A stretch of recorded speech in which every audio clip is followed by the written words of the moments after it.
In this video, I have the whiteboard behind me, and we are going to discuss everything you guys need to know about fulfillment by Amazon versus fulfillment by merchant. I'm going to compare the two models, and I'm going to explain to you guys some of the pros and cons of each model.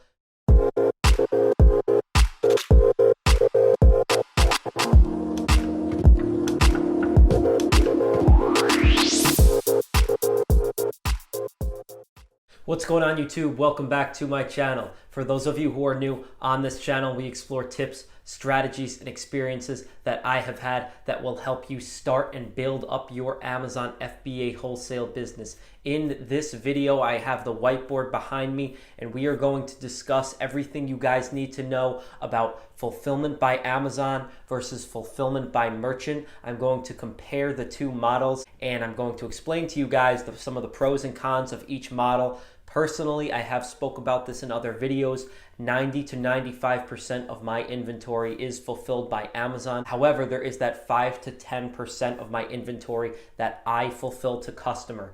And going back in March during the pandemic time, I did do a lot of merchant fulfilled, and we can expect to see a lot of merchant fulfilled this Q4 with Amazon's lead times being really backed up. So you guys are going to want to get really efficient at maximizing your merchant fulfilled sales as well as your FBA sales. So we're going to dive right into it. At the end of this video, I'm going to go through a product example comparing some of the fees and the shipping associated with the same product that is seller fulfilled versus Amazon fulfilled. So make sure you guys stay tuned for that. Before we jump into it, if you guys do enjoy these videos, smash that like button and hit that subscribe button and notification bell if you want to stay up to date on all of the wholesale content that I will be putting out.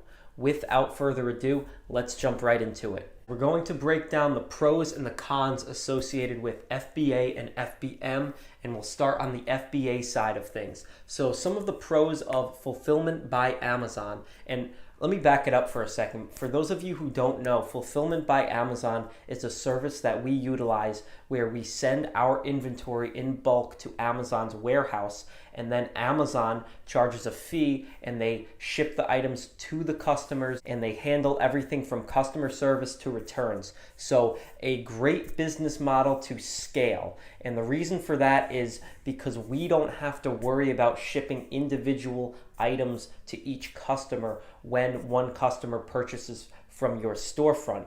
Amazon is going to take care of this for you. In terms of shipping to Amazon, we also have a very cheap shipping option. So when you ship to Amazon, a singular box weight can be 50 pounds. So you cannot exceed that box weight, and you can have multiple boxes. You can utilize small parcel delivery or LTL pallet loads. The difference between the two is that SPD, you are using probably UPS, which is Amazon's partnered shipping carrier, and you're shipping, maybe 2, 3, or 10, 20 boxes in a small parcel load. So you're either dropping it off at UPS is coming to your house to pick it up, and you're sending it all out to Amazon with your shipping labels on it.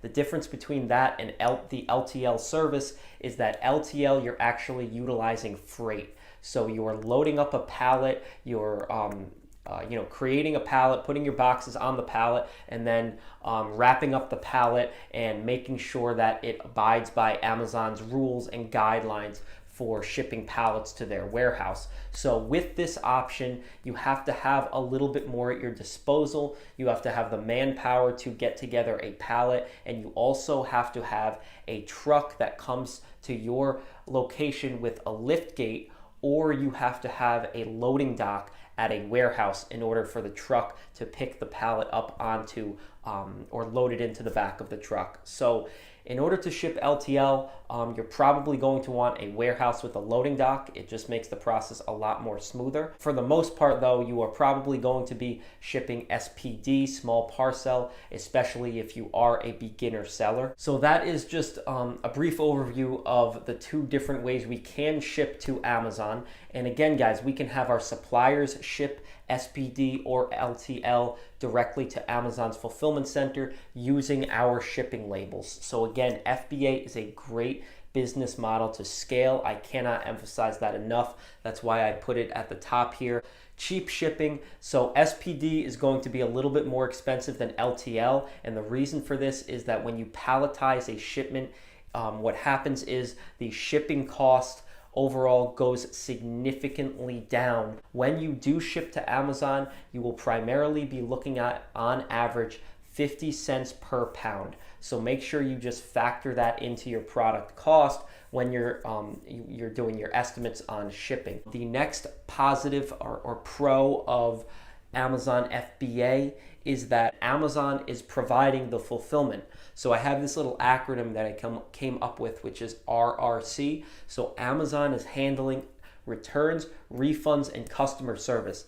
This is a huge plus, guys, that you don't have to worry about customer service. So it takes a lot of pressure off you as a seller, and you can allocate your time in more important areas. A couple downsides that come with FBA is that you're going to have much higher fees than you would FBM. Now, I shouldn't say much higher, but they are definitely higher than you would see with if you were going to fulfill it by yourself. So the reason for this is that not only is Amazon charging you their standard referral fee, which is just their fee to use the platform, they are also charging you their pick and prep fee, as well as any additional monthly storage fees that are in their warehouse. So you do have those added seller fees that are associated with FBA. So you have to take into account the higher FBA fees when you're doing your estimates. Another thing that's actually really important for right now is that there are really long check-in times for FBA. That's something to keep in mind there. We're going to jump over to the merchant fulfilled FBM, also known as MF, merchant fulfilled, pros and cons. So in terms of some positives of FBM, we have lower Amazon fees. It's a trade-off between shipping and fees. With FBM, you're going to have more expensive shipping because you're shipping one unit, so you're going to have higher shipping rates. And for those of you who don't know, the United States Postal Service and UPS has increased their shipping rates. This is due to the whole pandemic situation. So lower Amazon fees. So Amazon is not shipping your items to the customer, so they do not have to grab the item off the shelf in the warehouse, and they don't have to package it up and ship it to the customer. That is your job, but you are still utilizing their channel, and they are still referring your storefront, so to speak. So you still have to pay their Amazon referral fee when you get your sale. The next pro of FBM is that you have the opportunity to get the quicker sale. So what this means is that when you have a product on hand, you can actually list it merchant fulfilled, and if either Amazon is out of stock or other third-party sellers are out of stock, you have the opportunity to get the sale much quicker than you would if you sent your units into FBA, because it takes time to get there.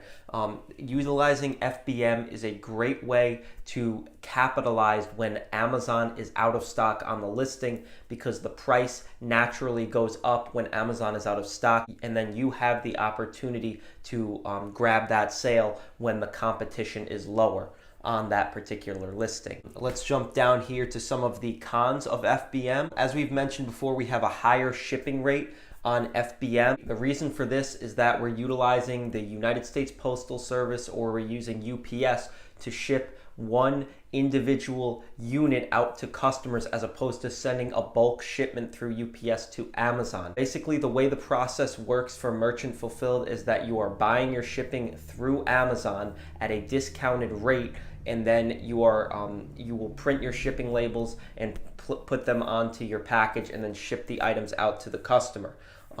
Another con here of FBM, and in my opinion, this is the biggest con, which is that you have to handle all of your own fulfillment. So everything from returns, refunds, customer service, that is all in your hands. You don't have the convenience of Amazon determining whether an item is unfulfillable or fulfillable, refunding a customer, handling the customer service. That is a huge pro of FBA, and a con of FBM is that you have to handle all of your own fulfillment. So not only do you have to worry about customer service, but you also have to worry about shipping orders on time, packaging them up, bubble wrapping them, boxing them up, and making sure that the package is secure and the customer obtains the package in a proper condition. So the other thing about having a higher shipping rate on FBM is that this is going to be geographic dependent. So if you live in the middle of the country,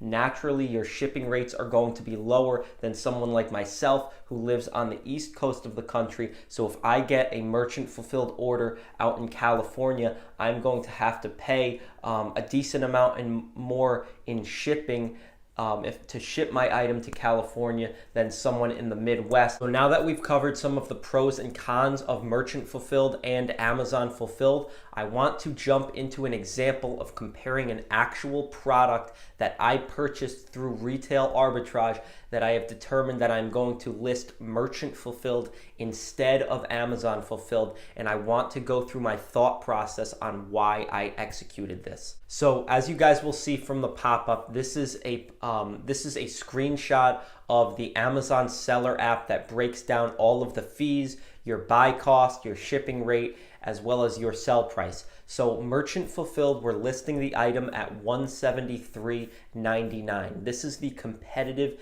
merchant fulfilled price. We then have our fee breakdown, and our referral fee is listed at $26.10.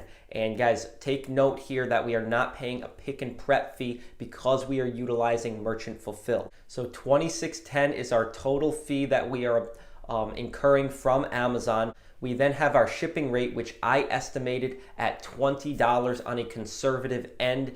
Hypothetically, if the item gets shipped to California, conservatively speaking, this is going to cost me $20 to ship. I know this from just past experience on shipping costs, so it's probably going to cost me more like $16 to $18, but I'm going to err on the side of caution and say that the item is going to cost me $20 to ship, leaving me with a cost of goods sold which was $107, resulting in a net profit of $20.89. So $20.89 is my net profit for merchant fulfilled. And the benefit of merchant fulfilled is that I can capitalize on the quick sale, whereas if I sent the item into Amazon, especially during this time with the extended delay times that Amazon is experiencing, I might have to wait much longer to get the sale. Let's jump over to the Amazon fulfilled breakdown from the seller app. So Amazon fulfilled, we have the ability to price the item a little bit higher because we are a prime offer. So we're pricing it competitively at $175.99. Our referral fee is $26.40. Our pick and pack fee is $12.82, leaving us with total fees of $39.22. So the fees are a bit more higher when utilizing FBA as opposed to MF. However, we don't have to handle any of the customer service and any of the shipping to the customer. I estimated our shipping to Amazon on a conservative end is $2. Generally speaking, as I mentioned earlier, we can incur about 50 cents a pound for shipping when we are shipping to Amazon's fulfillment center. This item weighs about 3.5 pounds. 3 to 3.5 pounds, so I erred on the side of caution and said that it's going to cost me $2 to ship to Amazon's fulfillment center. My cost of goods purchased stays constant at $107, leaving me with a net profit of $27.77. Overall, we have a difference in net profit of about $7, and I chose to list this item merchant fulfilled and take $7 in less profit than I would have with FBA fulfilled for one reason, and that is that I am going to get the sale much quicker. So to me, I weighed the pros and cons of each, and I determined that it is more interest to me to get that sale quicker and take my $20 back as opposed to wait possibly 3 to 4 weeks for everything to get checked in, for the item to go available, and not get my sale for 3 to 4 weeks and make an extra $7. So I'm willing to sacrifice that incremental amount of profit for the much quicker sale with merchant fulfilled. So that's it for this video, guys. I hope that helps you understand a little bit more on how I utilize FBM and FBA, as well as some of the pros and cons associated with both of those channels. Again, it is of your best interest to utilize both and maximize both during certain times, as we've mentioned throughout this video. If you guys have any questions, drop a comment down below. I make sure to answer all of those comments in a timely manner. If you guys have any further questions, make sure you guys join the Amazon FBA Wholesale Mastermind Facebook group that we just launched. I'm leaving a link for that in the description below. If you guys enjoyed this video and you want to see more videos like this, smash that like button, hit that subscribe button and notification bell to stay up to date on all of the wholesale content that I will be putting out. Thank you guys so much. Stay safe, stay healthy, and we will see you next time.